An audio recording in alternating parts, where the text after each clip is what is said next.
Welcome to Archaeology Books for Fun, a podcast where we talk about books that are about archaeology but are accessible to anyone. I'm Tristan Herenstein, your host, and along with me as always is my co-host Barbara Clark. Howdy, howdy. And so today we are finishing up the second half of Captain Kidd's lost ship, The Wreck of the Quedagh Merchant. So we actually, our tagline says we are doing books that are accessible to anyone. However, we have found that this is actually not as accessible as we were hoping for. And as Barbara and I were both reading this, we were texting back and forth like, this is really like a dissertation. And it turns out this is a dissertation. So as far as what we want to be reading for this kind of podcast, this is not quite it, but we're going to go ahead and finish it up and talk about this. And even if it's not accessible to other people to read, hopefully us talking about it can make it a little more accessible. Yeah, and I think we can, as we did with our previous episode, continue to kind of guide you on what is important to read, what you can kind of skim over or pass over completely in order to make this book more enjoyable for the layman, non-archaeologists. Right. I also want to, talk briefly about the dissertation, because we are talking about this as a book, but dissertations themselves, they have a value in communication and in reporting research, but they are not necessarily meant to be consuming the way we are consuming it.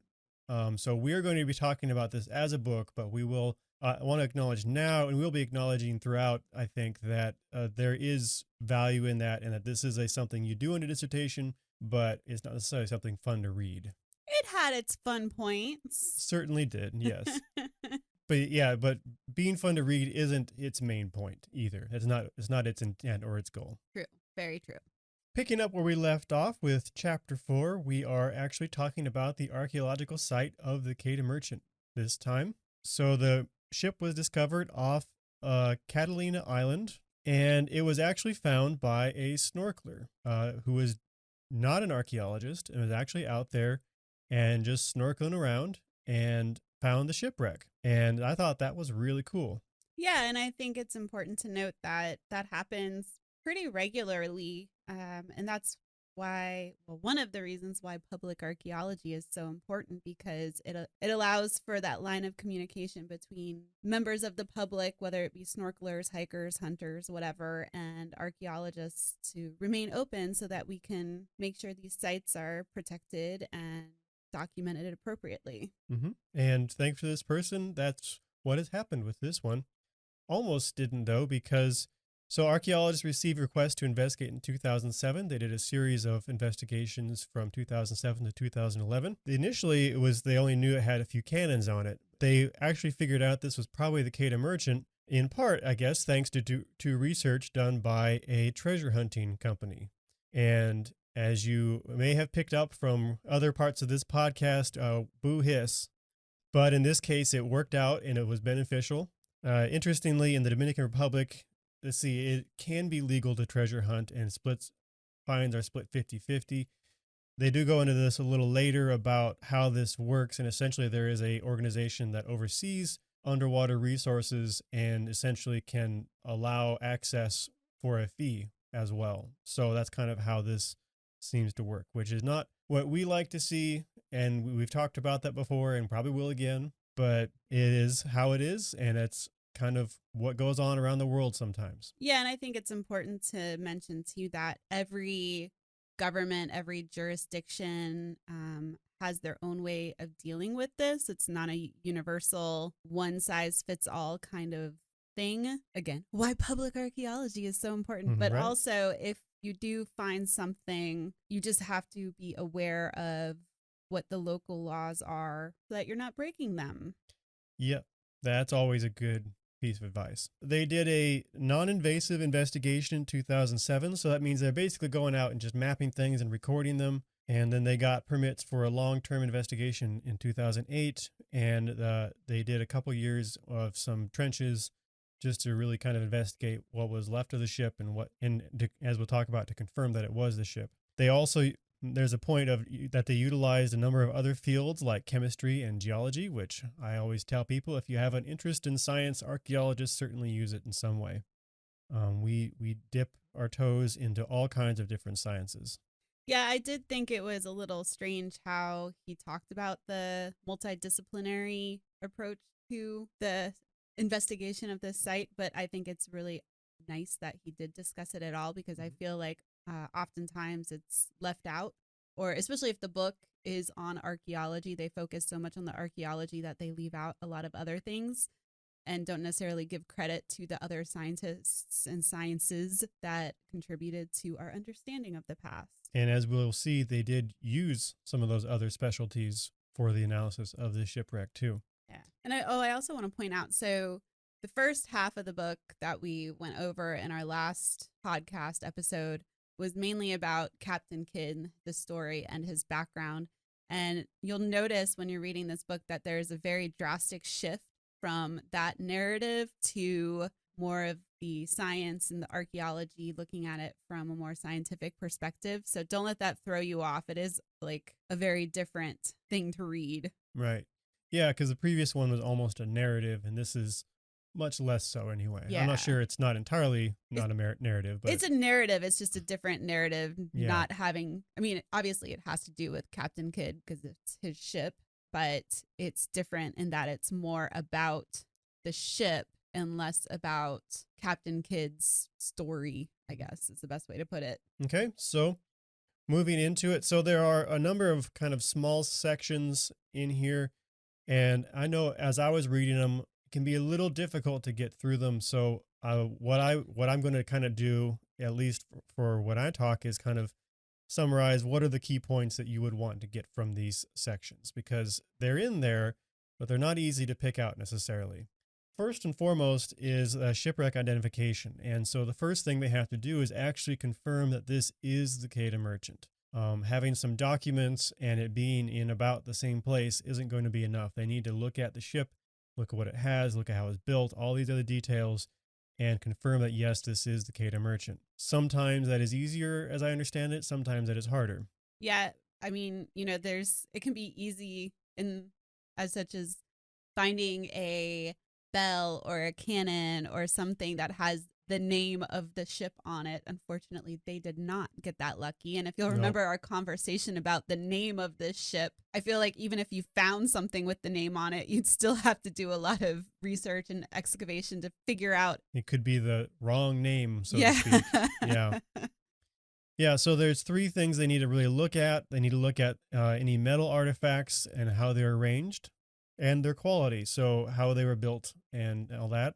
Look at the ship itself and how it was made, and ideally where it was made, and finally any specifics about the whole construction and the techniques used in that. Other artifacts, he does note, could help, but you can't necessarily count on them being preserved. So a good rule of thumb for preservation in archaeology is the harder it is, the more likely it is preserved. Things like cloth usually do not last very long. Metal, stone, in some degrees bone, all last a lot longer because they're much harder materials.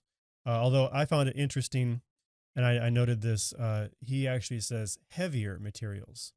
And I thought that was unusual until it clarified why that is. Yeah, I had never heard it put like that before.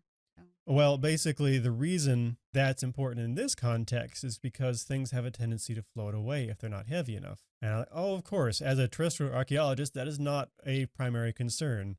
So I thought that was kind of cool. Yeah, he does a really good job speaking about the natural processes that can... It's very important, yeah. Not necessarily mess up the shipwreck, but disturb the shipwreck. It's not all like in terrestrial. Usually it's some kind of form of human activity. I mean, we have erosion and things like that, but I feel like with an underwater site, especially one that is pretty close to being near the coast, you get a lot of wave action and things like that that can bring, I was going to say softer, lighter objects to the beach. Mm-hmm. And then we move into field methods. He talks about why we don't always excavate everything, which I thought this was great because that is one question we get a lot. That's not always an easy answer, but essentially it comes down to we are doing a destructive science. No one will ever get to excavate this site again. So it's to everyone's best interest to come up with some questions we want to answer and then only excavate as much as we think we need to answer those questions and then leave as much as it possible. Yeah. With the exception that sometimes the site is going to be destroyed for construction purposes, and then that's a different matter and a different kind of archaeology as well. Well, and I think he even brings up the point about funding and bringing these sites up, especially underwater sites that require a lot of preservation. They're very costly, and we're both here in Florida, and every time there's a hurricane, there's shipwrecks that get uncovered or recovered, as it were, and we always get calls, people wanting us to take the shipwreck and preserve it. And I get that, I understand that, but we have to understand that archaeology is not just about the thing. It's about the story it tells. So we need a research question. And a lot of times it's best just to let either Mother Nature recover the shipwreck, recover as in put sand, deposit sand on top of it, or cover it ourselves until a good research question comes along that we can answer, because it's really expensive to try and preserve these things. And there's so many issues that go along with it. This is an entire ship, Yes. you know, it's a lot. And it's years of work that has to go into preserving them, Yeah. for sure. And by and large, they've been around for 300 years, 2,000 years. They're not going to go anywhere. There are some exceptions to that. But by and large, you can usually just kind of leave things alone and they'll be there for a long, long time still. And it's not to say that we won't document them. We can go out there, document them, measure them, photograph them, do 3D modeling of them and things like that also are a form of preservation, but we don't necessarily have to take the entire thing out of the ground in order to preserve it. And another thing, that reason why we don't excavate the whole thing sometimes and becomes relevant for this shipwreck in particular is for tourism purposes. Mm-hmm. And if you excavate the whole thing and there's no shipwreck anymore, there is no tourism opportunities for that shipwreck and no benefit to the local communities and that kind of thing. So there is some value there too. So moving into the excavations themselves, they, like I said, they start in 2007 with what they call a non-disturbance survey, which means they're just kind of scouting the area out and doing some mapping and taking some photos and just kind of figuring out what is even there before they dive in and start doing some of the destructive research we mentioned. Also, archival research is a part of that usually. So you do your archival research before you break ground. You want to make sure you have as best armed as you can be before you start to get in there. 2008 to 2009, they did, looks like 2 trenches. And so these trenches were to try and find the ship hull, because finding the hull, that's HULL, in case it's not coming through very clearly, the body of the ship is really important for identifying it, especially in this case, but for any ship as far as I understand. Yeah, that's my understanding too. It gives you the type of ship it was, the length, all sorts of things that can coincide with the archival research to let you know whether or not you're looking at the ship you think you are looking at. Right, because there's a lot of them around, especially in the Caribbean area. Yeah. So a bit on the techniques they were using. They had to use chisels to remove the coral. That was interesting to me that it would have grown over that quickly. For some reason, I just didn't quite picture that. And then they're also using hand fanning and what's defined as an airlift, but this is just a dredger, basically. That confused me. Right, me too. I've always seen it referred to as dredging, not airlifting. Yeah.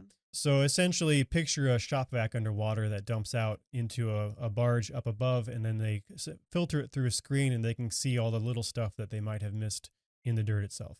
And the hand fanning is just to kind of move stuff around using the water, and that stirs up the sediment, and then the dredge will suck it up and take it away. Yeah. How I understand it anyway. Shovels and trowels don't work as well underwater. Not near as well, no. So they got a lot of data from this. In their north-south trench, they recovered a cannon. There are quite a few cannons, to be clear, but they did recover one of it for testing. They said they had a chisel out of bedrock. Or they called it bedrock. I think they must mean coral. What do you think? I mean, I'm wondering if it's like substrate, like underneath the ocean floor, like the loose sand. Compacting that quickly, that intensely? It just kind of surprised me. I don't know my underwater processes all that well. But I don't know. Any underwater site I've been on has been off the coast of Florida, and I've never seen them use chisels. Mm-hmm. So I don't really understand. I mean, coral grows, above the surface on something, whether it be more coral or rock, or in this case, a shipwreck, right? But I could see possibly maybe just hard pan type dirt Yeah, or something. because to me, bedrock means ancient earth crust type thing. Yeah, me being a Floridian, I always think limestone. Yeah, yeah, and that's true. Which is ancient coral. Right, and that's what I've been, throughout the nation, the country, as far as I'm aware of U.S. was where we work. I've always referred to it as bedrock. When you're at literal stone, there is no possible way a human could have been below this point. So, yeah, I'm not quite clear on that one, but I guess it doesn't matter too much. I just wondered if you had any thoughts on it. And so the cannon is conserved. Were you surprised at how many cannons were on the ship? I think because of the reading the history, I think I was not as surprised kind of how this came about. I was like, yeah, he did. I think he did have a lot, or claimed he had a lot. Yeah, I guess it just didn't sink into me when there's an illustration in the book that shows the cannons kind of scattered about, and I was just like, wow, that's a lot. These were more cannons than one ship would use, as I understood it too. Yeah. So they had a bunch of cannons they'd taken from the other ships, and then when he fled his mutinous crew, essentially, he loaded up anything he still had, and I guess he had a whole bunch of cannons. Yeah, there's quite a few. Yes. So around the cannons, they found spikes and nails and timber fragments. All these underwent conservation or analysis. And then their east-west trench, they did in 2009, and they found a bit of ship hull and ballast. And so ballast, if you're not aware, is just literally usually stone that is used to hold the ship underwater, because if it's too high in the water, it's just going to tip over. So they need to have some ballast in there to keep it lower. Sometimes if they were full of cargo, they didn't need much ballast, but if they unloaded a bunch of cargo, then you're going to need a bunch more ballast. So ballast is a good thing to find. It's something you expect to find, but also you can sometimes trace where it comes from, although that gets complicated. And then in 2011, Indiana University and East Carolina University collaborated and found some more ship hull. I noted he said there's a lot of data, but there isn't really discussion of what that data was at this point anyway. There were some points in this book where he would do something like that, where he would say, we found this stuff, but he wouldn't go into detail on what the stuff is. Mm-hmm. And then other times he would find something that was interesting, but I felt like he sometimes maybe elaborated on it a little too much. I don't know. Yeah, we'll kind of come across those and talk about them, I think, as they come. So that's all I have for that field methods part. Moving on to site formation. If you're following along in the book, we're at about page 106 right now. So site formation essentially boils down to, we need to know what happened to the ship after it was sunk to try and figure out what actually it was like before it was sunk. So a lot of things happen to a site after they're abandoned or deposited, and you can't always tell. You need to try and tell what is happening so that you don't misinterpret something as a natural thing, as this is the way they did things. I'm trying to think of an example. Well, like teredo worms. I've had people come to me when we're at festivals and things, and they'll bring me, there's also a worm, I think, that eats into like shell, and they're going after the mollusk inside the shell. But people will come to me and say, hey, I found this shell and it has a perfectly drilled hole in it. It must be man-made. Well, there's a type of worm that exists off the coast of Florida that does drill these perfectly little circular holes through shell. Get the mollusk, it's not man-made. So this is where that multidisciplinary thing comes into play, knowing a little bit about the environment that you're working in. And teredo worms were these worms that would essentially eat the wood from the hull of the ship. And I've heard people, say, oh, this, the ship must have had a leak, and, all sorts of things that if you didn't know about this specific worm, you could come up with a completely different theory right. of what happened to the ship. I found his discussion on the extracting filters and the scrambling devices to be interesting, but a lot, when he was talking about what creates a site and what messes up the site. And It was interesting to put it that way, but I also thought it was very dry. Yeah, there was some good stuff in there that I found very interesting in particular, like the ship in this case by record was on fire, and then it probably came free of its mooring at one point, and it floated a bit. Also, as it was sinking, that's something that takes time and it's moving, things float away. Sometimes, like the Titanic, it'll split in half, Right. and then you have two halves, and as they go down, they're going to be potentially quite a ways away from each other. So all these factors into how these things are formed are important to remember. And in this case, because we found, we'll talk about it, but because we think it moved, the smaller, lighter artifacts are probably scattered kind of along the path rather than with the bulk of the shipwreck. Well, and it's also important. I remember he mentions that a good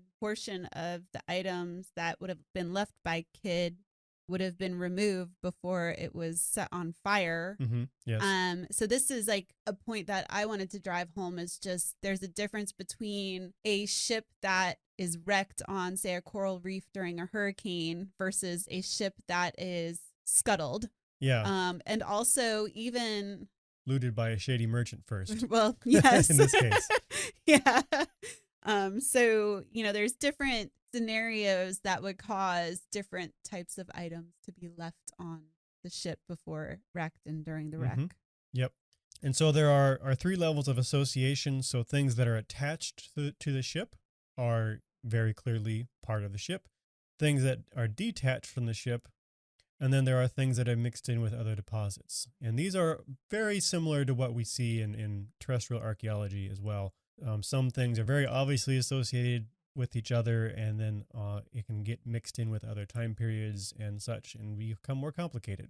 So looking at the shipwreck itself, it is in fairly shallow water, close to a rocky shore, which he suspects is why the treasure hunters never found it, because it was just not a very, I think, accessible place to look. Yeah. That's how I understand that. There is no upper deck, so the top part of the ship is entirely gone. We only have the bottom left.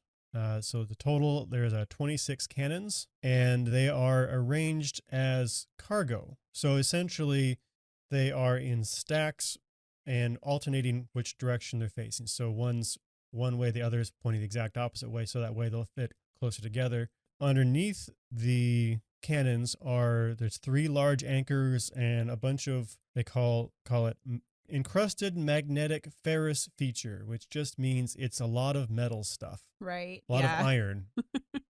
But it was so much stuff built up and so much rust, they couldn't tell exactly what it was. And I think there's a good argument for it probably didn't matter, because it's probably scrap metal. Yep. I would assume it's something he's taken off of other ships and he plans on trying to make money off of. Yes. And we mean Kidd. Yeah. Sorry, Kidd. Yep. Yes. Yeah. They did come back in 2017. This made me happy to do some photogrammetry. And so photogrammetry is essentially using a whole bunch of pictures and then plugging it into a program to make a 3D model. And for a lot of archaeology, but especially underwater archaeology, this is a pretty huge game changer, because the model is fairly quick and easy to do. You can make some excellent maps out of it. Essentially, when archaeologists map a site, depending on accessibility of the site, it can take 10 years to get the full site mapped. And over 10 years, you have different people doing it, and you're going to introduce a lot of potential for inaccuracies. So if you can do it all in one go, you're in pretty good shape. And especially with something that's in an environment like an underwater environment, it could change almost daily if you really think about it. So to be able to use photogrammetry and get it all done at once, it's pretty cool. And then the nice thing about this too is they can come back in 10 years and do another round of photogrammetry and see how much it's changed. If it's stable or if it's not. If cannons have disappeared, they'll be able to see that. So that's also kind of the benefit of it. There's also the public accessibility of that model, because now people don't even have to dive to experience a shipwreck. They can look at the 3D model of it and experience it that way too. Let's see. Kidd's goods were probably moved by Bolton. Did I say Bolton before? I think I said the right name. You just said shady merchant before. Oh, okay. Yeah. Yeah. Okay. Bolton, the shady merchant, were probably removed. So there is kind of a gap in the layout of the cannons. So cannons are on either end of the ship, basically, and there's a gap in the middle. And they're hypothesizing that that is where the other goods like sugar were located, and Bolton would have absconded with those. And I like the reasoning behind why the cannons are on the either end. Essentially, they're hard to move around, so they are placed directly under the hatches where there's easier access, and the things that are easier to move around get stuck between them. That seemed like very good reasoning. There might also be a balancing issue if you put all your cannons on one end, but either way, that explains why they're not all in the middle, essentially, in this case. And because they're heavy, that's also probably why Bolton didn't take them. There is a distinct lack of any glassware or small artifacts. Like we said, it was probably scattered. The top deck burned away or fell away at some point, and all those little things were probably swept away while that was happening, and probably soon after as well. He does suggest that a more detailed survey might reveal some of these, but I think that's potentially a pretty long shot. I think at this rate and where it's located. Was this a part of this shipwreck, or was this glassware from any other shipwreck over the last 400 years, or even just a ship sailing by dumping stuff? It's hard to say. There's the towns, the very busy towns. There's all the fisher activity that was going on. So I think that it would probably be a pretty long shot, but it would be cool if someone decided they want to do it and seeing what happened, for sure. Yeah, there might be a way to extrapolate what belongs where based on the type of artifacts you find. If anybody ever does it, I didn't know about it because now I'm kind of invested in this shipwreck. Yeah. Okay, so now we move on to the features and trying to use those features to determine the origin of the vessel and make sure that, yes, this is the Quedagh Merchant. So first up, we have the ferrous artifacts, and ferrous, again, just means iron. There are anchors, like we said, underneath the cannons, and so they hypothesized that the anchors were actually intended as scrap, because if you need to use the anchor and they're under a bunch of cannons, that's not a good way of doing that. So they're thinking that there's actually scrap and anchors underneath the cannons, which, again, makes a lot of sense because who cares if the scrap iron gets a little wet, but if cannons get wet, you can't use them anymore. I thought it was interesting, too, because when we think of shipwrecks, people always think of treasure, right? Especially when it comes to piracy. But here was this guy going out and getting scrap metal. Right. Well, that was not what he probably wanted to be bringing back. Right. But it was just, it was interesting to me. And I think it's really good to point out because what we find as archaeologists quite often is not that really cool buried treasure, but it's things that are of a more everyday nature that can still tell us a really cool story about the shipwreck or the archaeological site. Of the cannons were all of very different sizes, though he did note that the three biggest ones were from I forget exactly their reasoning, but they seem to think that it was very likely they were actually taken from the Adventure Galley, probably because that was intended as a combat ship, would have had some larger cannons with it, but none of them had any signs that they were deployed, so they were definitely stacked there. Then we move on to the analysis of the wood materials, and so they sent them to 3 different labs to all test out the wood and see what they thought. And again, we talked about this before, but there is value in redundancy information. So if all 3 labs came back with different wood, then you've got a problem. But if they all come back and agree, as in this case they did, then you have a pretty good case for, yes, this is teak, as this was. And this is probably I think, the strongest argument they have that this is definitely the Quedagh Merchant, because teak comes from Thailand, Myanmar, Laos, and India, and it was heavily used as a shipbuilding material. Yeah, this to me, I would agree with you. It was the strongest evidence. For some of the other things, when I was reading through it, the evidence was there, like it was quite likely, but it wasn't as definitive to me as the teak was. Yeah. And so essentially, though, they're saying that at this time period, the idea that a vessel from the Indian Ocean would be all the way out in the Caribbean Ocean is really, really rare. And I think they have a strong case on that. Let's see, they analyzed the ballast stone. They said they did a small sample, which that could be, anywhere from a rock or 2, or it could be 10 of the 200 rocks for all I know. I'm a little unclear on exactly what that is, but they analyzed the ballast stone because you can look at the chemical analysis of these stones often and figure out where exactly the stones came from. And so the stones were all basalt, and they think that they probably came from northwest India. However, I don't think that on its own, at least, this is particularly strong evidence. The fact that it's compounded with other things, I thought it was okay, but what ships would do is they would carry basalt to a place, they'd take on a bunch of cargo and dump it. Another ship would come along and pick up and do the inverse. Yeah. And then take rocks out of the water. So these things moved around a lot. But the fact that they were all basalt, or were they all basalt? I think at least a large portion of them were. But yeah, that was my issue with the ballast too. It's my understanding that as, they're moving around, they kind of unloaded and maybe reloaded on a different ship, and the ballast just kind of got mixed and commingled amongst other ballast potentially. And they're just, to me, it's not a permanent part of the ship. It's more of a mobile part of the ship. So I wouldn't. It's a little like using in terrestrial sites, using ceramics to date a family home, especially when they're fancy ceramics, because people tend to keep those things as heirlooms and pass them down from generation to generation. So it's a little similar in that it's not always the most reliable thing. It can be used as maybe this aids what we think is going on, but it's a little something you have to be careful with.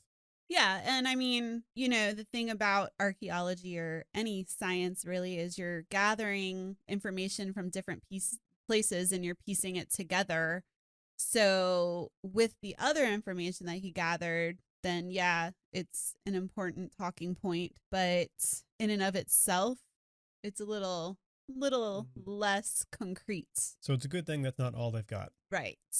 So we move on to the keel now. And I actually like this description of what a keel is. I knew what it was, but I wasn't sure how to describe it. And he describes it as the backbone of the hull. That's a good way of putting that.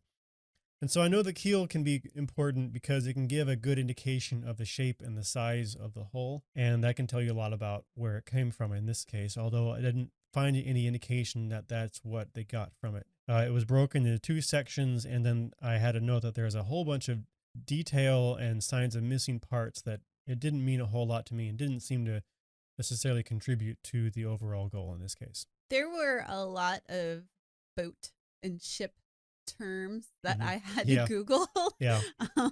And a lot of them I had heard before, but I didn't really ever pay much attention to what exactly they meant. So it was a little bit of a stop and go, Google. You didn't have to talk about them in a podcast. Exactly. Right. Yeah.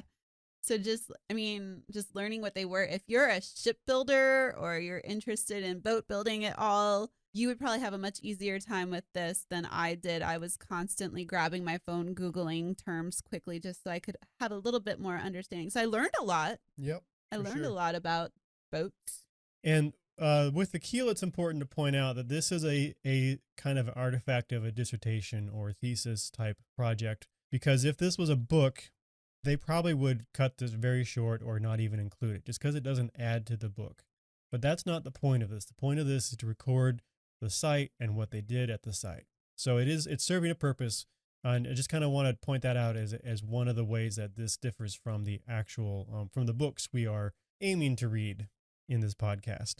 So next we move on to planking and frames. And this is where a lot of those terms came in that I had to look up. So we talk about strakes and futtocks and scarfs. I have notes on them. I don't know if we need to go over what all of these things were, but essentially these are parts of the hull. Yeah. Is what it comes down to. I mean, feel free to look them up if you want, but they're all different parts of the hull. And by identifying those parts of the hull, they can kind of get a lot of idea of shape. In this case, I didn't know they did this. They had kind of a limestone-like planking coating on the planks. I didn't know about that either. And I don't know if that's something that's common. I've never heard of it before. It sounded common for that the area, but also it didn't sound like it was a totally unique thing like other parts might have done it. I wonder if they did this maybe before they had the copper plating or when the copper plating wasn't a good option. Maybe, yeah. To keep barnacles and things off the hull. Yep, keep those teredo worms at bay. Exactly, for a while anyway. Yeah. There were signs of iron fastenings and rabbeting and impressions in the rust. So they certainly had those iron fastenings. And then we move on to talking about rabbiting, which rabbiting is a specific way of binding two planks together. This is something, I guess, the Indian shipbuilders were known for doing on basically all of their planks. And so it's kind of a potentially a really big deal. However, they only found, uncovered section of the hull demonstrated what could possibly be a rabbited seam. And so this rabbiting makes this thing seem like it's from India.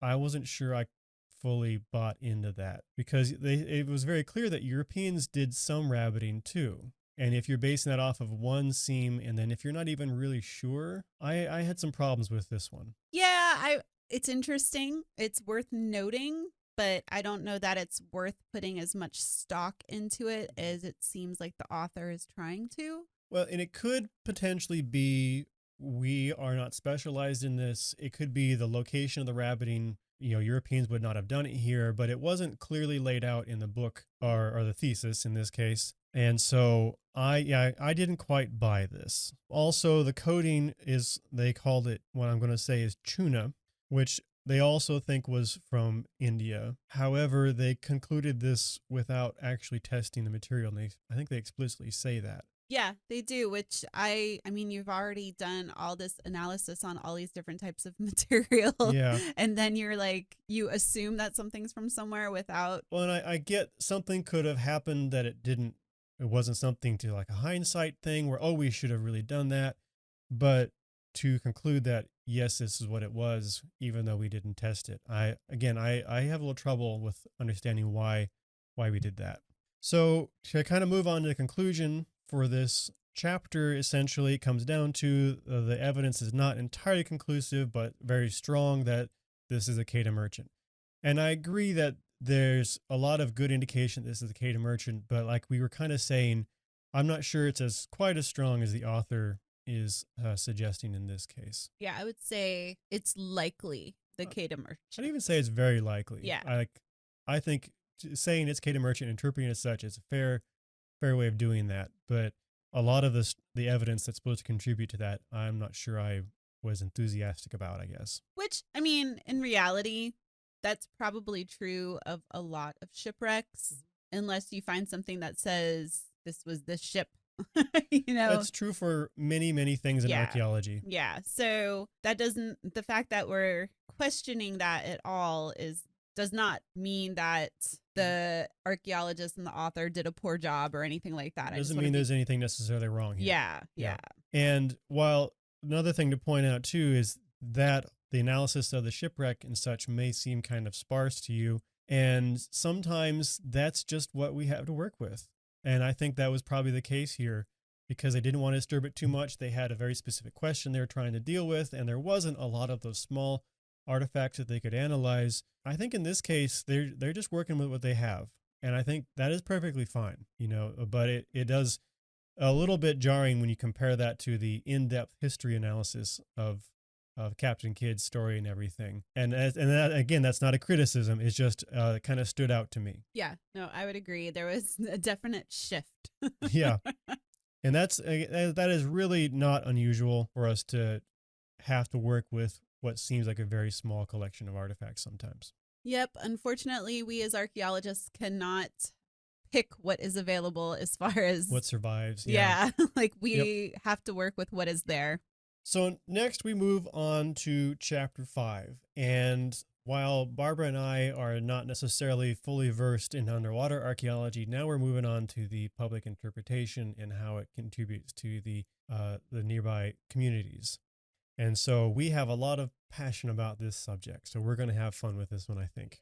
We start with the first part of the question is, do we make this a public site or we just try and preserve it? And so what we do with a number of other sites is kind of look at different factors. Are there lots of little artifacts that could easily be picked up and carried away? That might be a good case for keeping it safer or covering it back up. Sometimes the site is so remote that no one can get to it, so it really doesn't matter. And then some, for a whole bunch of other reasons, are good candidates for public access, and that is the case with the Quedagh merchant. So we actually have very few small artifacts. It's in relatively shallow water, so pretty good accessible. There is coral protecting the hull, which just makes it harder to mess with all that. And finally, we have a large community and a tourist industry right nearby. So kind of a good location for that. And the whole idea of it being looted is less likely, especially if they can get some monitoring and stuff in place like they are going to do. Yeah, I think he does a good job of discussing how even just so oftentimes, especially with archaeological sites that are remote or even underwater, there can be the issue of looting because you're underwater. It's harder to police that, right? But he has a good discussion on how the community kind of can get behind policing it themselves. And I think that happens a lot with archaeological sites, especially, I mean, we talk about this with other types of sites where we encourage visitation because it's harder for sketchy things to happen when there's people with good intentions at the site. And there is a tendency to view things in the ocean or frankly nature and archaeological sites in both of those contexts as infinite resources. And we actually have seen a shift, I guess, even here in Florida where dive instructors and people taking people out to dive will tell them you are not going to bring anything up with you because they know that if people do that enough, they're not going to have a job anymore. I dive and I've gone on dives offshore where the captain and the dive master pretty much say you will be left out in the ocean if you try to bring stuff to the surface. So, good. Yeah. and looking at them, I'm like, oh, I think he might leave you in the ocean. Don't test it. Yeah. So we have 3 issues with turning this into a public site.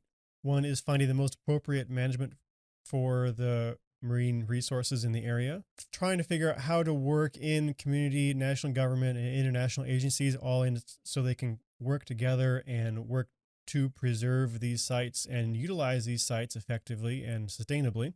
And finally, working to find compromise when meeting conservation goals. Goodness. And this chapter is really interesting if you are into this kind of thing. If you like discussions about politics and leadership and, trying to solve a very complex issue, then this would be an interesting chapter for you. But otherwise, I feel like the reader can kind of just skim to get the basic idea. I feel like if you like those things, you're going to find a lot of shortcomings in this chapter, though. Okay, because that's a fair I felt point. like I needed a lot more explanation about how things were done and what reactions were like. And we'll talk about this. I feel like this chapter honestly could be a book in and of itself. It should almost be. Honestly, that could have been a thesis or a dissertation in and of itself. 100%. Yeah. Yeah. We start off with looking at the legal framework of underwater cultural heritage. And I know you kind of took a deep dive on some of this, Barbara. Yeah. So this got me interested into issues we have here in Florida with treasure hunting. There are laws that protect ships, and it gets very, very, very detailed. And I don't want to dive too deep because we might lose listeners. But in Florida, we have laws that protect shipwrecks. And a lot of times people will come to me and ask, well, if we have laws that protect these shipwrecks, how are certain salvage companies getting contracts to go out and look at these shipwrecks? And yes, in the state of Florida, there are salvage companies that do have agreements with the state of Florida to go out and look at specific shipwrecks. They have to apply for permits. They have to meet very, very strict qualifications. One is that they have to have an archaeologist on staff that is Secretary of Interior qualified. And it looks like maybe in some ways the issue or the Dominican Republic tackles this issue in a very similar way. They do allow some salvaging. Unfortunately, something I think maybe differs a little bit with the Dominican Republic is that they have had issues in the past where a lot of their cultural material has gone off to other countries. where I think in Florida, most of ours ends up staying in the United States, or we can reach an agreement with the other country. But I think this is more of a looter type situation in the Dominican Republic. Yeah, it seems like it could be. But yeah, I took a deep dive just into learning more about the shipwrecks off the coast of Florida that, do have contracts for salvaging. And it's a contentious issue in the state of Florida, I think both with the public and with professional archaeologists. But it was interesting just to kind of compare and contrast what happens in the Dominican Republic versus what happens in Florida. And I mean, I have personal opinions on it, but I will. And you can probably guess these opinions. Yeah, I will not go into detail, but this time. That's right. But if you meet me, at a public event or something, you can ask me about it. Yes, we will tell you. So we move on then to a section called Shipwrecks as a Common Pool Resource. And this is a lot of stuff we've talked about the complications of trying to interpret them and preserve them and what can harm them. I liked how he broke up the different usage groups, though. I thought that was interesting. So we have 4 different usage groups: scientific, business, community, and illegal. And even within these usage groups, you can have conflict between them. So, for example, an archaeologist may want to excavate a site, whereas a marine biologist may want to preserve the habitat that the site is involved with. So there is potential conflict with all those too. And so it's good to identify who your stakeholders are in this kind of thing, so you can get everyone to the table and try and solve any problems from the start. Except for the illegal one, then that's mostly just something, how do we keep them from messing around with it? Yeah. I think he does a really good job of discussing how shipwrecks are, in addition to being a cultural resource, they are also a natural resource. They turn into artificial reefs. And when I first started working for FPAN and I went down to the Keys and visited 2 very different shipwrecks. One they took us to had been looted heavily and it didn't have a lot of marine life on it. It didn't have a lot of coral on it. You could tell that it was part of a man-made thing. This one was just a barge, so it was a very simplistic version of a ship. It wasn't something like the Queta Merchant would be. But then they took us to another shipwreck that had been better preserved, less looted. You couldn't even tell it was a shipwreck, really. There was part of the mast, and you could see that. But for the most part, it looked like a coral reef. And so I think the author does a really good job discussing the nature aspects of the conservation. And I tend to use conservation in terms of like preserving environment, and preservation as in terms of preserving like the cultural material. But I don't know if that is a standard way of doing that. I don't know if everybody thinks of it that way, but that's how I think of it personally. Those 2 terms anyways. Mm-hmm. So nearby the shipwreck, we have 2 communities. So we have Bayahibe, which I think is kind of close to how you pronounce it. That's how I was pronouncing it. Yeah, and we have La Romana. So Bayahibe is a small town. La Romana is, I think, the 3rd largest city in Dominican Republic. Yeah, and it's very resort touristy, whereas I guess Bayahibe was more of a fishing village. Yep. So they did a lot of their income through fishing and would sell to the large cities, so like La Romana. But as those cities grew, demand grew, and overfishing became a problem. Since the fishing has kind of become something that they can't sustain anymore, tourism has developed. And so Bayahibe residents have shifted to working through the tourism industry. I guess fish captains are now more tour guides and scuba guides and that kind of thing. And there's a lot more of souvenir selling and all that stuff. One thing that, and so we talk about tourism, and one thing that kind of bothered me with this book was I feel like tourism was only almost ever a good thing. So I'm not heavily trained in tourism, but I've had a couple of classes, so I know just a little bit to be dangerous. And one of the biggest conversations in those classes were, how do we do this in a way that is not only damaging to the communities that are hosting? He does mention in the book how some people consider the growth of tourism to be a form of neo-colonialism, where it mainly like benefits the elite and foreigners. It is mentioned, but I feel like without much discussion, it comes down the side of it's a good thing. It's kind of how I interpreted the way it was written. Yeah. Yeah, and he does talk a little bit about how I feel like he could have gone more in depth about the inequality, because he talks a little bit about like La Romana is this resort type community, and then Bayahibe is this smaller fishing village, and he doesn't really go into maybe as much depth as I would like about the economies of both those communities and how they relate to each other. I know he talks a little bit about how the people from Bayahibe will travel to La Romana to work and things like that, and that usually the people from Bayahibe have lower level jobs, lower Right. paying jobs. But then all of a sudden he kind of switches gears and it's like tourism's great.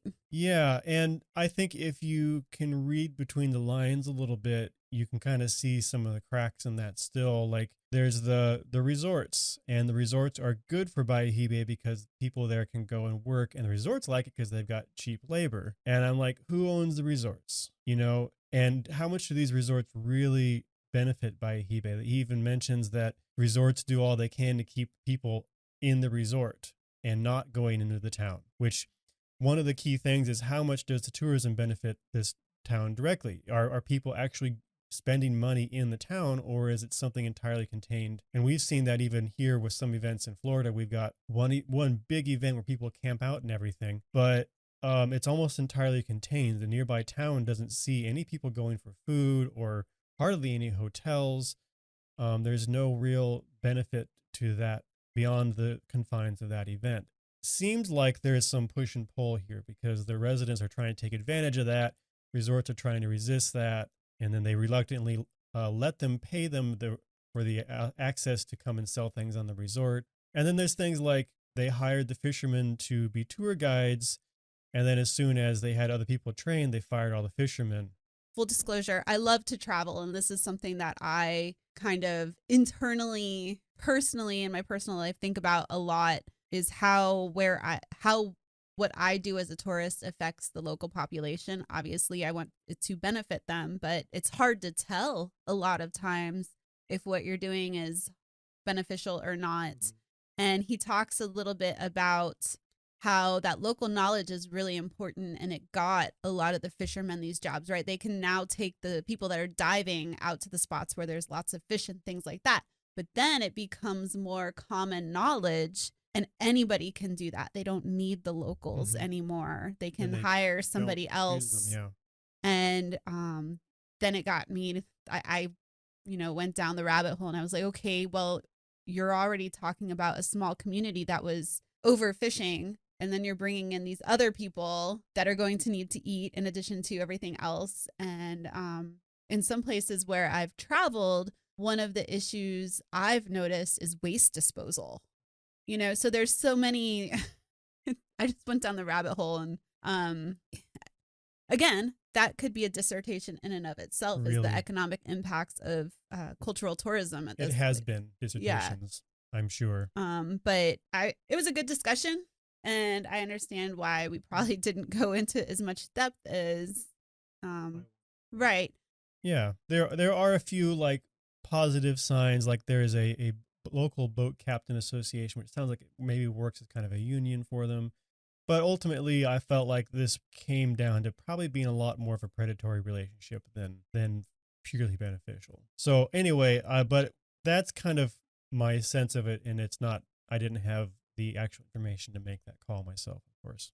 No, I would love to one day sit down and just kind of do a little research on both communities and see what is happening there now, and see the numbers that, how many jobs are created, what is the pay of those jobs? Because a lot of times we talk about how many jobs are created, but if they're all low income jobs with, no upward mobility, is that actually beneficial? Mm-hmm. And how does this influx of wealthy tourists affect the local economy, either poorly or negatively? And not just the economy, but also the culture.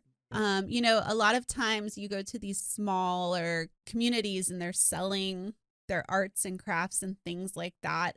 Are they they sell them as like native crafts or what have you. And it makes me wonder, okay, is this something that is actually traditional to them, or is this something that they've realized that the out of towners, the foreign tourists will buy? Well, and this applies even in communities like in what we think of as our own culture. So if you come to like Florida, for example, there are some really teeny towns that are doing tourism, and part of the appeal is it has the small town feel. It's small, it's close. But you start bringing in enough tourists and you start bringing in mega yachts and things, and what's going to happen to that initial appeal? What's going to happen to that community that was there to start with? So these are all important questions to be asking, and again, I was just kind of frustrated because I wanted to know more, but that's not necessarily what this dissertation is about either. So. Right. But I think it's something that's important to mention, because if you are a traveler, it's, learning to travel ethically as best you can is something that I think is beneficial both for the communities you visit, but also for you. You get a more authentic experience as a tourist. And everybody, I mean, there's different types of tourists, right? There's the hostel person, there's the resort person, there's the camper. So, but just kind of keeping in the back of your mind how what you're doing as a tourist impacts the local community, I think is really important. They're not there just to serve you. That's their home. Mm-hmm. He goes on to talk about how the fishers and tour boat industry are starting to shift their view of the ocean. So we talked about how the ocean kind of be seen as an endless resource. And so they are starting to look at and realize that it is not necessarily endless and they can't just keep doing whatever. And I like one of the things that they've done that has made the biggest difference is they've actually started using mooring buoys. That was a really interesting conversation because I scuba dive, but I've never really paid much attention to when the boats moor and when they anchor. and I was like, oh, wow. I started thinking back on various dives I've been on, and it's just something I've never paid much attention to until this conversation, talking about the challenges of managing a marine resource. Right. Fish don't stay in place. Coral grows, storms happen and things like that. And just something as simple as mooring buoys can have such a huge impact. And the problem with anchoring all the time, especially in popular places, is those anchors drop and they damage habitat, coral and other things. And so by having an alternative, especially at the most popular places where there is like a permanent anchor essentially, and they just tie themselves to those buoys, that has actually had a pretty big impact on not only the local environment, but the locals have noted the difference and are actually actively asking for more of them because they've seen what a difference they make. Oh, so going back to just the tourism bit a little bit. So we talked about the issues of potential neo-colonialism,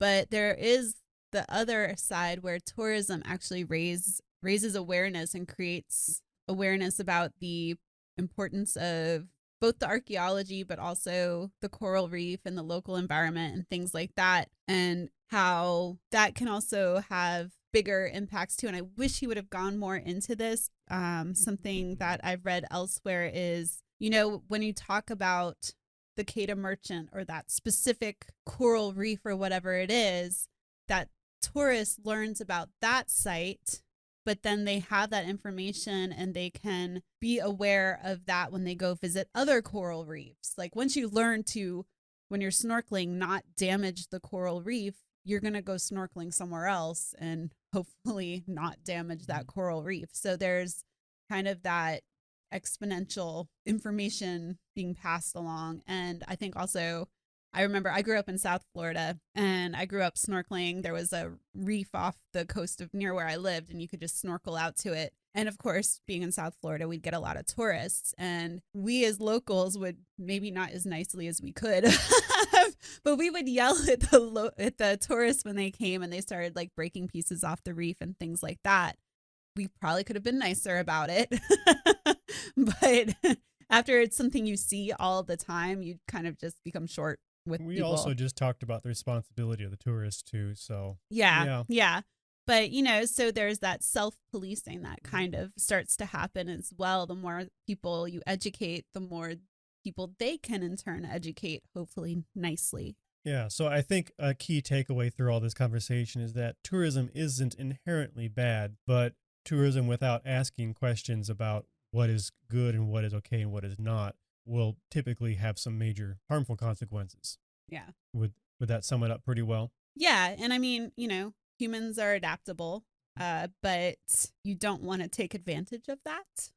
Yep. We move on to defining the boundaries of the site and who decides how the boundaries are founded and all this stuff. I found this section a little hard to parse. I felt like some of the ideas weren't necessarily connecting very well. But I think what it kind of came down to was, are we talking about a top-down approach or a bottom-up approach? And so are we having a government that designates these things and manages these things, and there's no local input? Or are we relying on the locals to set all this up in their own best interest? The problem with doing it that way, and I think this is very fair, is that the local stuff can take a long time, and you may not have that time. And in this case, they seem to feel like they didn't have time to wait for that. That seemed like it summed it up pretty well. Yeah, this was of particular interest to me just because I'm involved in a regional issue trying to develop the National Heritage Area, which is a bottom-up approach.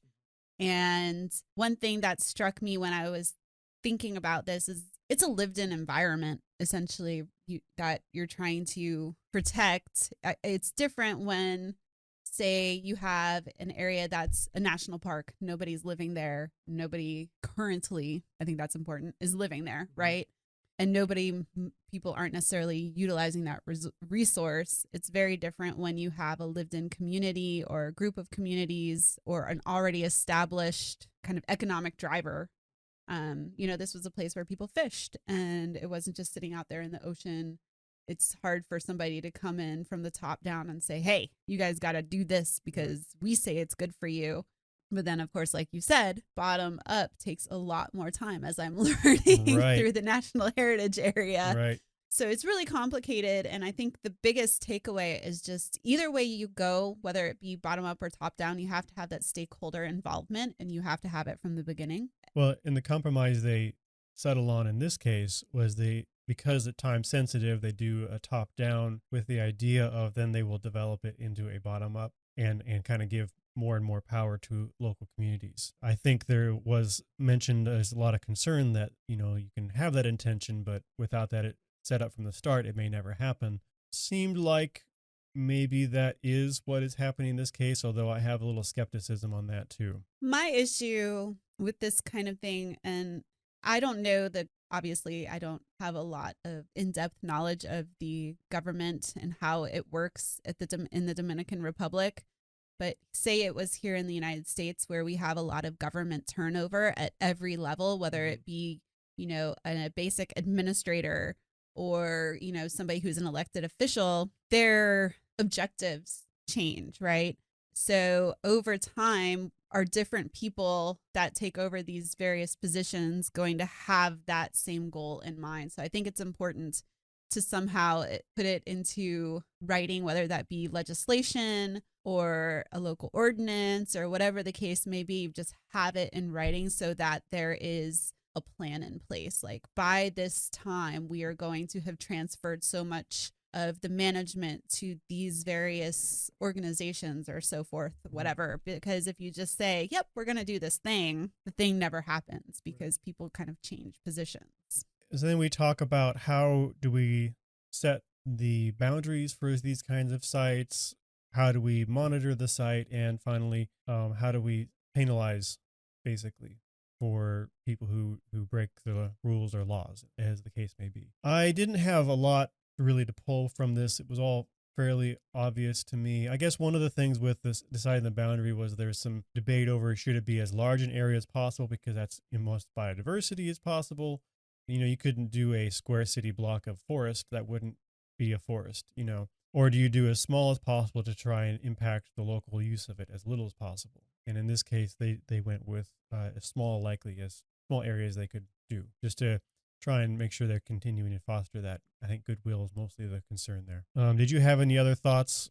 We talked about how this is going to rely on locals helping to monitor the site. I feel like in some parts he gets maybe a little bit idealistic. There was one quote I really liked, how the human past is not owned by anybody and represents everybody. I was like, okay, that's a cool quote. And that's a nice ideal. It's something that we as archaeologists fully understand, but doesn't necessarily how other people view it, I guess I could say. Yeah, and I think it was just it's very idealistic. Another there was one quote that kind of bothered me, and it's on, I think, page 174. Archaeology puts all human societies on equal footing. And I was like, yeah, in theory, again, kind of idealistic, but I think it's important to point out good archaeology versus not so good archaeology. Archaeology has been used in the past to push racist and, very harmful ideologies, and as well as like what we see a lot today, those pseudoscientific and conspiracy theories. So again, some parts of this book to me kind of felt, and again, it is a dissertation, so this makes sense, but very like idealistic, academic, not real worldly. Mm-hmm. And I feel like every thesis or dissertation has chapters or sections where the author wrote because they had to, not because they wanted to. That's very true. And I wonder if that's what we're in right here, because there's like we said, this could be a lot bigger chunk of this, because there's a lot of stuff that isn't really talked about in as much detail as I wanted to see.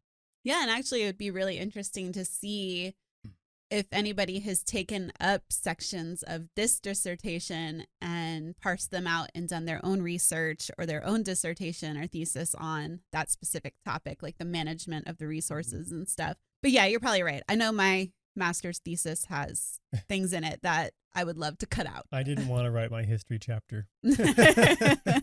I just wanted to talk about the interpretation. Right. Yep. Yeah. So, yes. So, you're right.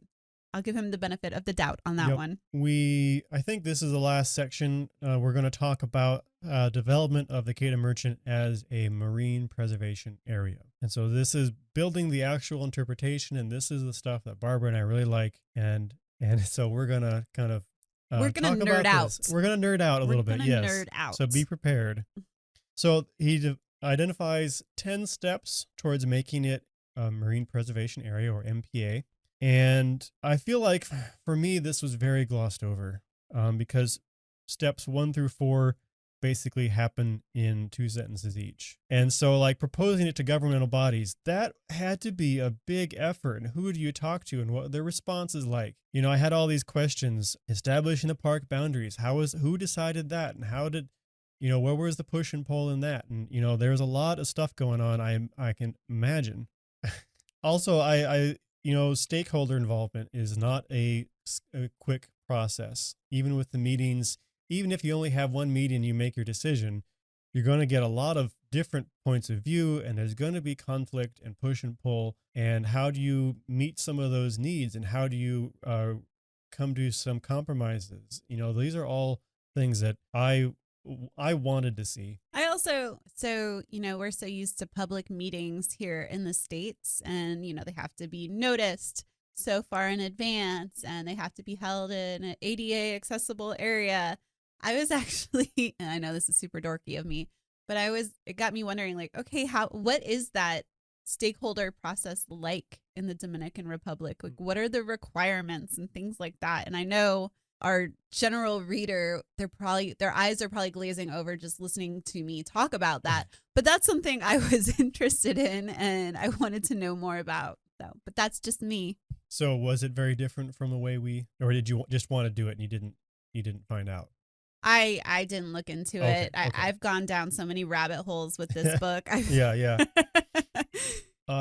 So I got a little unclear because some of the steps in the 10-step process seemed like they hadn't happened yet. Like 6 and 7 all of a sudden switch to they will happen. So that is creating land-based interpretation and publish brochure or materials. But then a land-based interpretation did happen. Yeah, I was a little bit confused, and maybe it just had to do with the fact of how long it took to write the dissertation. I don't know.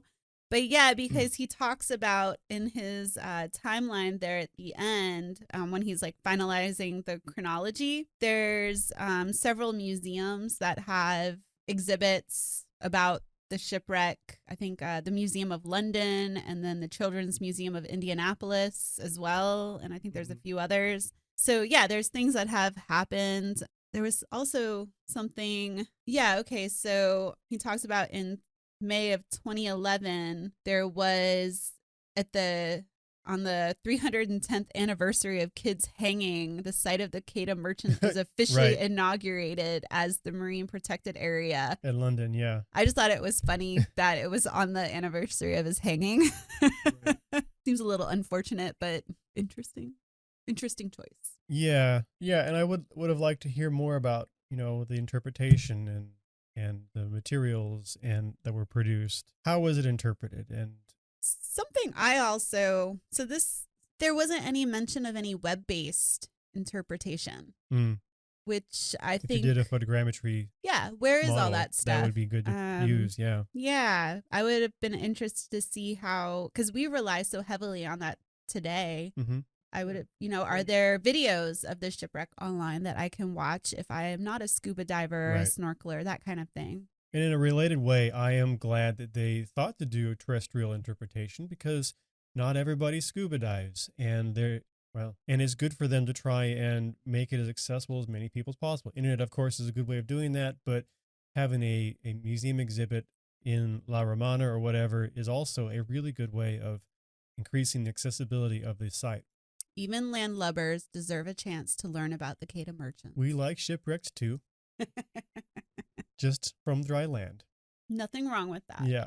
But then again, we switch back to some things have happened, like a dedication ceremony happened. The plaque has been put into place, plaque at the site, but there's also a replica plaque and a replica cannon somewhere. One thing I did notice is the photo, the plaque is in Spanish, which makes sense, but it got me thinking about language accessibility. This is a tourist community. Is the plaque accessible to people who maybe don't speak that language? I was just curious. I'm sure somewhere, somehow it is, but I would just be interested in what form that takes. Yeah. And we don't need to harp on about, what details we wanted to see, but there's some things too, like, so they wanted to put in some systems for reporting problems at the site or the condition of the site. And essentially all we get as the reader is some locals have reported. And I'm like, well, how many? That could be one person's done it once during their training. As I want to know what is the activity here. If maybe it's too early to say, but I wish we could say that even if that was the case, Yeah, and one thing I've noticed with monitoring sites is it's really important for there to be some consistent way to note changes and things like that. And I know he mentions Project Aware that has, established some monitoring programs elsewhere. And we have a monitoring program here in Florida. And one thing that we have found is consistency in data is really important. Right. So I would be interested, saying, okay, the site's monitored is one thing, but saying that the data can actually be used to help manage this shipwreck in this marine protected zone is a completely different thing. Right. Well, and even just getting people to do it again. Like, I know we do trainings, FPAN, and not me specifically, do trainings with divers on how to record shipwrecks. But I think the number of people who've actually followed up and then done this on their own, especially more than once, hasn't been very many. And so I kind of just wonder, is this, and maybe it is very robust. There's no indication in here, and that kind of something I wanted to see once again. And so that kind of wraps up everything, I think. Leaves us at a pretty good place.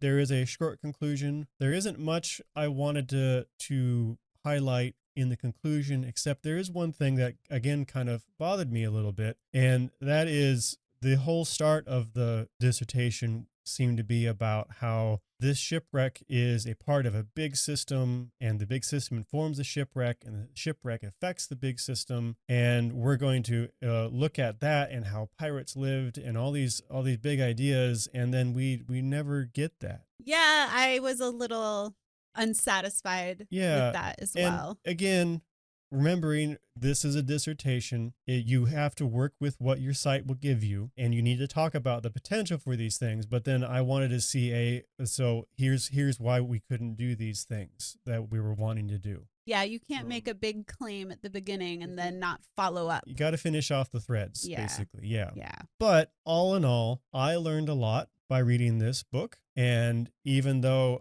we're being a little harsh on it on this section where we know a lot more what's going on, we enjoyed it. We enjoyed talking about it, and we hope you enjoyed it too. Yeah. I mean, it was a good book. I would definitely take our recommendations and kind of skim over some of the theoretical things, make it your own. We're not testing you on this. Yes, and check it out unless you really, really want to own it for some reason. It's better. It's a very pricey book on top of all this. I would recommend checking it out again, unless you happen to be a really big into the pirate stuff. Yes, support your local library, guys. Yes, if not your local bookstore. Okay, so that is the end of Captain Kidd's Lost Ship, The Wreck of the Quedagh Merchant. And I think that we're at a good time for stopping, a little long maybe still, but I think we're at a good place. We want to talk about what our next book is. I really, really do, because I'm kind of excited about this one. Me too. So our next book comes to us from someone who is not an archaeologist, who really is enthusiastic about it, and that is my dad. He read it without me prompting, and he got really excited about it, told me about it multiple times, and he's really excited that we are going to be reading this book coming up next. And that is 4 Lost Cities, A Secret History of the Urban Age. And so this book is all about archaeological cities, ancient cities, and kind of their rise and their peak economically, socially, culturally, and then their decline and why they declined, but not, I think importantly, not disappeared, at least in the most cases, because we think of a lot of these civilizations have disappeared, and no, their descendants and the civilizations, people didn't just disappear. They're still around. It's just, it isn't, the city isn't operating at the same level it once was. There are 4 cities that we focus on for this book: Çatalhöyü, Pompeii, Angkor, and Cahokia. And so these are a good mix of cities from all around the world. I'm looking forward to some of these. I know a fair bit about. I'm sure there's still plenty to learn. And a couple of them I know nothing about, so that's going to be a lot of fun. I'm very excited about this. Yeah, and I think what we're going to do is we're going to do one city at a time. That'll give us a little more breathing room on reading it and recording these. It allow it. What Tristan's trying to say, it's going to allow us to nerd out a little more. Definitely. Because we're going to have a lot to say about, especially some of these cities, but I'm betting all of them once we start reading and learning about them. So for this next one, we're going to read Çatalhöyü, and that'll be about 60 pages, 59 pages, I think, introduction and that first city. And so we will look forward to doing that. And I think that wraps it up. I think so. I'm really excited. Yep. Can't wait for this next book. So we'll see you all next time. All right. See you later.